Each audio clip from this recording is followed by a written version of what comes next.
Dear students, السلام علیکم۔ اگر آپ کو یاد ہے کہ ابھی تک ہم نے جو کام کیا ہے اس میں ہم نے کوئک بکس کا انوائرمنٹ سیٹ کیا ہے۔ Now that are environment is in place, we are going to move on. There are some terms and terminologies which we wish that you understand before we continue with our QuickBooks. جب بھی آپ کوئی چیز صحیح سلیقے اور طریقے سے کرتے ہیں تو اس کو آپ کہیں نہ کہیں نوٹ ضرور کرتے ہیں۔ اس کی سب سے بڑی مثال کرکٹ کا میچ۔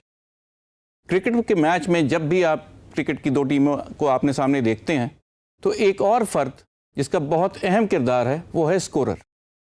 اسکورر نہ صرف ہر کھلاڑی کے رنز بلکہ ہر بالر کی کتنی گیند ہوئی ہیں سب کا ریکارڈ رکھتا ہے، اور یہ بھی دیکھتا ہے کہ کتنی نو بالیں، وائڈ بالیں، لیگ بائز، یہ تمام چیزیں ہوئی ہیں۔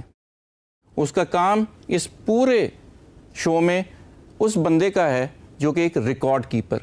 اسی طرح ہمارا کوئک بکس سافٹ ویئر ایک ریکارڈ کیپنگ کر رہا ہے۔ یہ ریکارڈ کیپنگ کس کی کر رہا ہے؟ یہ کر رہا ہے اکاؤنٹنگ کی۔ جس طرح سے اسکورر ہر چیز کو کوئی نہ کوئی نام دے کے اس کا سارا حساب رکھ رہا ہے، ہمارے پاس بھی بالکل اسی طرح کوئک بکس تمام چیزوں کا نام دے کے ان کا حساب کتاب اکاؤنٹس کے ریکارڈ کے طور پہ رکھ رہا ہے۔ آئیے دیکھتے ہیں اس ریکارڈ کیپنگ کو جس طریقے سے مینیج کیا جاتا ہے اس کو کیا کہتے ہیں۔ آج کا ہمارا ٹاپک جیسے آپ نے پتا ہے what is chart of account. Chart of account وہ بنیاد ہے جس کے اوپر ہماری ساری اکاؤنٹنگ اور کوئک بکس چلتی ہے۔ آپ کو یاد ہوگا کہ جب ہم نے کمپنی سیٹ اپ کی تھی تو بہت سارے کام کیے تھے، ان میں سے ایک کام جس پہ ہم گزر گئے تھے وہ تھا setting up of chart of account. Chart of account کی ضرورت کیا پیش آتی ہے؟ جب بھی ہم کوئی بزنس شروع کرتے ہیں یا کرتے چلے جاتے ہیں تو اس میں ہمیں سب سے اہم چیز اکاؤنٹس کی ریکارڈ کیپنگ ہوتی ہے۔ ریکارڈ کیپنگ اس لیے ضروری ہے تاکہ ہمیں یہ پتہ چل سکے کہ ہمیں اس بزنس سے کتنی آمدن اور کتنے اخراجات ہو رہے ہیں، اور ہم کس کس کو پیمنٹ کر رہے ہیں اور کس کس سے پیمنٹ وصول کر رہے ہیں۔ جیسے کہ آپ اسکرین پہ دیکھ سکتے ہیں کہ مختلف قسم کے اخراجات اور آمدن کے ہیڈز ہمیں نظر آ رہے ہیں۔ مثال کے طور پہ الیکٹریسٹی بل، مثال کے طور پہ کوئی پرچیز آف گڈس، کوئی بھی چیز ہم جو خریدتے ہیں بیچنے کے نیت سے اسے ہم کہتے ہیں purchase of goods for sale. اس کے علاوہ سیل آف گڈس، جب ہم کوئی چیز بیچیں گے ہم ضرور ریکارڈ کریں گے۔ کیا ضرورت ہے؟ تاکہ ہمیں یہ پتہ رہ سکے کہ ہمارے پاس کتنا مال موجود تھا، کتنا بک گیا، اور اب ہمارے گودام میں کتنا پڑا ہوا ہے۔ اس کے علاوہ کبھی کبھار ہم کوئی مہنگی اشیاء بھی خرید لیتے ہیں اپنی بلڈنگ کے لیے، ایئر کنڈیشنر، کمپیوٹر، لوگوں کے لیے موٹر سائیکلیں اور گاڑیاں، صوفے، یہ تمام چیزیں بزنس کے لیے ضروری ہیں۔ اسی کے ساتھ ساتھ روزمرہ کے استعمال کے لیے اسٹیشنری، کاغذ، پینسل، آپ کی تمام چیزیں جو آپ استعمال میں لاتے ہیں وہ ہم ساتھ ساتھ خریدتے جاتے ہیں، اور بزنس اسی طرح چلتا ہے۔ اسی طرح کبھی کبھار ہم اپنے ساتھیوں کو، کوئی ہمارے گیسٹ آئے ہوں، ان کو ہم ڈنر یا لنچ پہ لے جاتے ہیں۔ یہ تمام پارٹ ایک بزنس کے ساتھ ساتھ چلتا رہتا ہے، لیکن یہ سارے اخراجات اور تمام کے تمام ہمارے جتنے بھی ذرائع آمدن ہیں ان کو ہمیں ریکارڈ کرنا بہت ضروری ہے۔ ان کو اکاؤنٹنگ ٹرمینالوجیز میں مختلف قسم کے نام دیے جاتے ہیں۔ مثال کے طور پہ الیکٹریسٹی بل کو یوٹیلیٹی ایکسپنس کہتے ہیں۔ اس کے علاوہ کون کون سی چیزیں یوٹیلیٹی ایکسپنس میں آ سکتی ہیں؟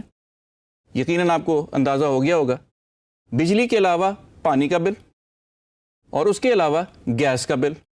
تمام بل جو یوٹیلیٹیز کے ہیڈ کے اندر آتے ہیں ایک ہی جگہ جمع کر دیے جاتے ہیں۔ اسی طرح سے جب آپ کچھ بیچنے کے لیے چیزیں جمع کرتے ہیں اس کو ہم کہتے ہیں انوینٹری۔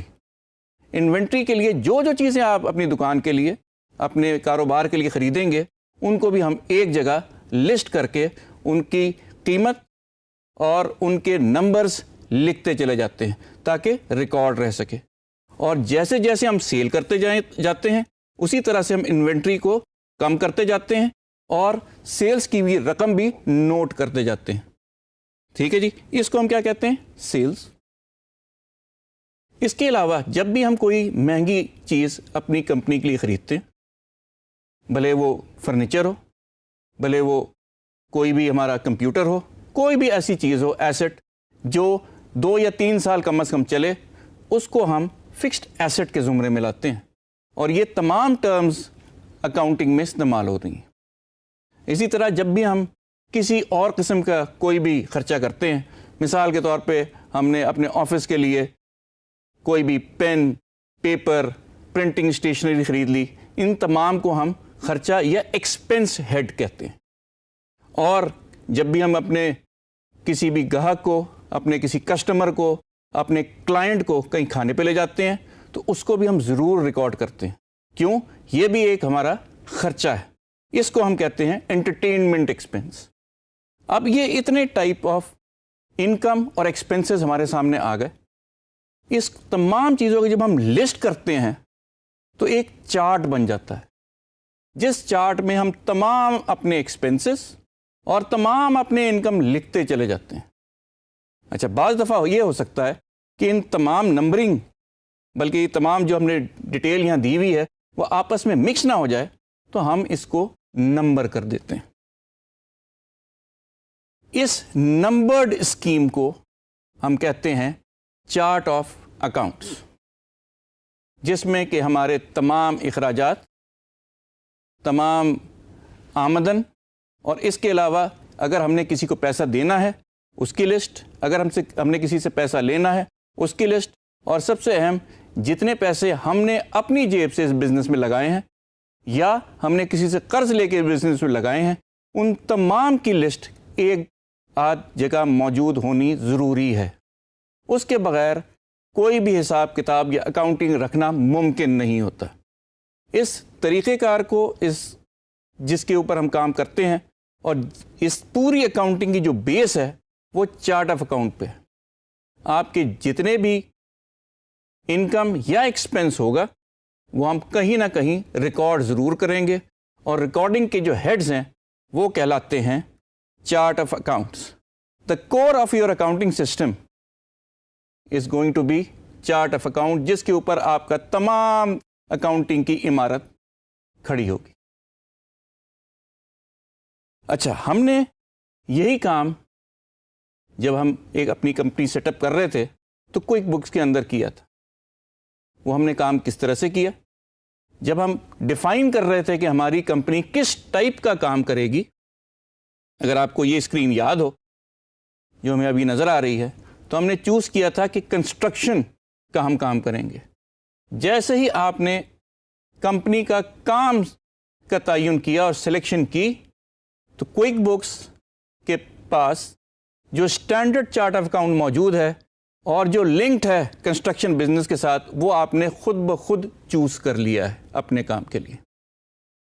یہ اسٹینڈرڈ چارٹ آف اکاؤنٹ اب آپ کے ساتھ اس کوئک بکس کے کمپنی کے ساتھ ایسوسیٹڈ ہے، کنیکٹڈ ہے۔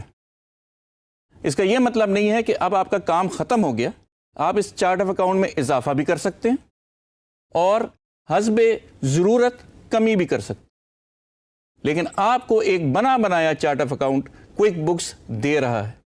کوئک بکس ہمیں یہ چارٹ آف اکاؤنٹ کیوں دے رہا ہے؟ اس کی ریزن یہ ہے کہ آگے جا کے آپ کو اندازہ ہوگا کہ ہماری ساری رپورٹنگ جو ہم بعد میں profit and loss, balance sheet, ان تمام فائنینشیل اسٹیٹمنٹس کی کریں گے، وہ تمام کی تمام کا بیس چارٹ آف اکاؤنٹ سے نکلنے والا ڈیٹا ہوگا۔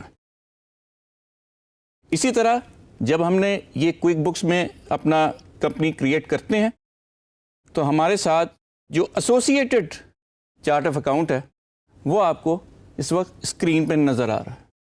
یہ آپ کسی بھی وقت ہوم پیج پہ جا کے دیکھ سکتے ہیں کہ میرے ساتھ کون سا چارٹ آف اکاؤنٹ ایسوسیٹڈ ہے اور کیا یہ میری ساری ریکوائرمنٹیں پوری کر رہا ہے۔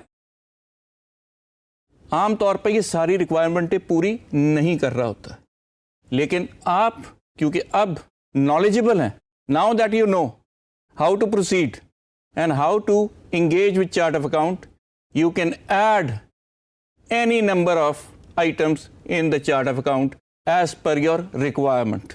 جو آپ کی ریکوائرمنٹ ہے آپ اس میں ایڈ کر دیں، جو غیر ضروری ہیں ان کو یا ڈیلیٹ کر دیں یا ان ایکٹیو کر دیں۔